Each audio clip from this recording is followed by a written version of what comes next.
You've been read.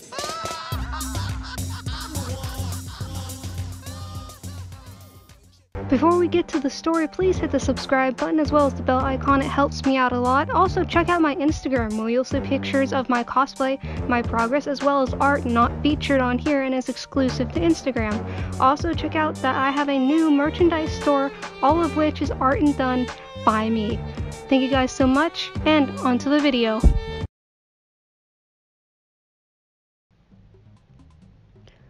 So I attend anime conventions and even cosplay to them, and as a female cosplayer, I am used to the advances from weird, creepy weeb guys.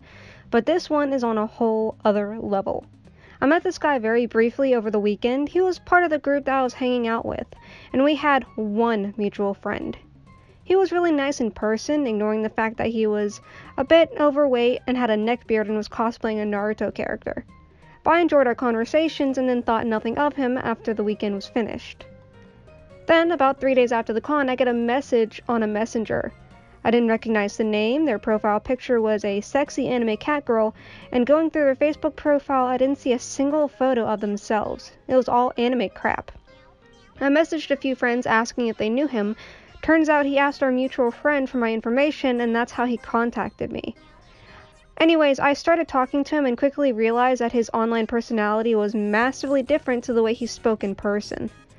The disgusting amount of XD and yush and fluff and the other plethora of emojis should have deterred me, but I continued to talk to him because I thought it would be rude to just ignore him. The texts got weirder and weirder until he started meowing at me. As the conversation starter, in the middle of conversations, or at the end of conversations, and mostly to get my attention. If I hadn't spoken to him a while, he would message me mew mew, or nya or meow. Ugh. Keep in mind, this was a man probably in his late 20s. I start replying less and less with shorter responses, but this doesn't deter him, and he continued. Eventually, after maybe a week of talking and only having met him in person probably for an hour, he asked me out.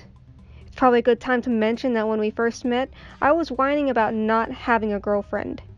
Girlfriend.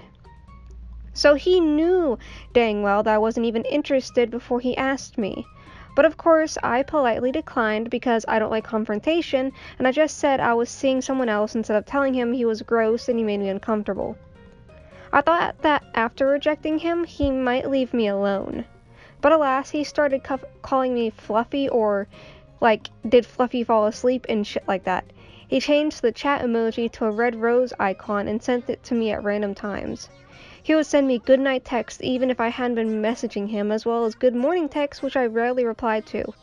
He also mentioned that he had a few disorders and that he learns from other people's behavior to shape his own. So I took pity on him, but the weirdness continued. On the 27th of September, I decided to stop replying altogether. Kinda just didn't want to have anything to do with him anymore. His messages still continued though, and he was posting parts of our conversations to Facebook without my permission, with captions like, "Isn't she so cute?" He sent me memes and spammed the rose emoji.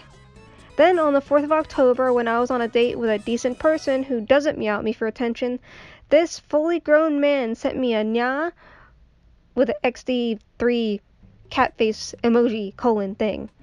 At this point, I was beyond sick of him. Since I don't like confronting people or just being a dick, I wrote out an entire paragraph fit for an essay explaining why I didn't want him messaging me anymore. The exact message was this: "Hey, I just thought I'd send you this because you haven't really taken a hint before now, and you told me that your disorders and how you learn from other people's behavior, so it's best to let you know instead of just disappearing.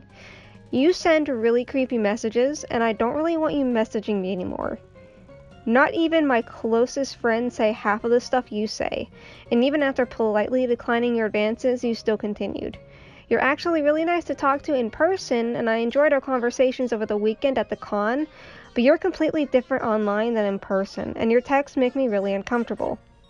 I didn't say it before because I didn't want to sound like a dick, but I'm telling you this now as to not be a jerk, but so that you can learn that's kind of appropriate to say to people.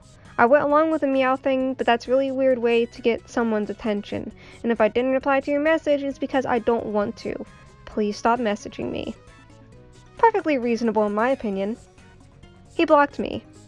Not that I'm complaining, of course, as the disgusting cringe message stopped. The reason that I'm annoyed is because he learned nothing. Our mutual friend, of whom doesn't even like him that much after I showed them the things he sent, showed me that he posted to Facebook that night, and it read, "If you dislike the mew, meow, meow, or anything odd I say in combos, look at my profile picture and tell me you totally didn't expect something like that, XD. I'm not going to stop being me, so fuck yeah." I never asked to talk to him in the first place. Had it been my choice, I would have never spoken to him again after that conversation. I was low-key forced to answer back to this weird guy with the cat girl for his profile picture. I really didn't have a choice to begin with out of being a decent person. On top of that, I never asked him to change the meow thing, because that's who he is, cool. I just asked him to stop talking to me and to leave me alone. He completely disregarded that part where he made me uncomfortable, no apology, no acknowledgement. I feel sorry for the next girl that catches his eye and he decides to message because clearly he didn't learn anything from his experiences with me.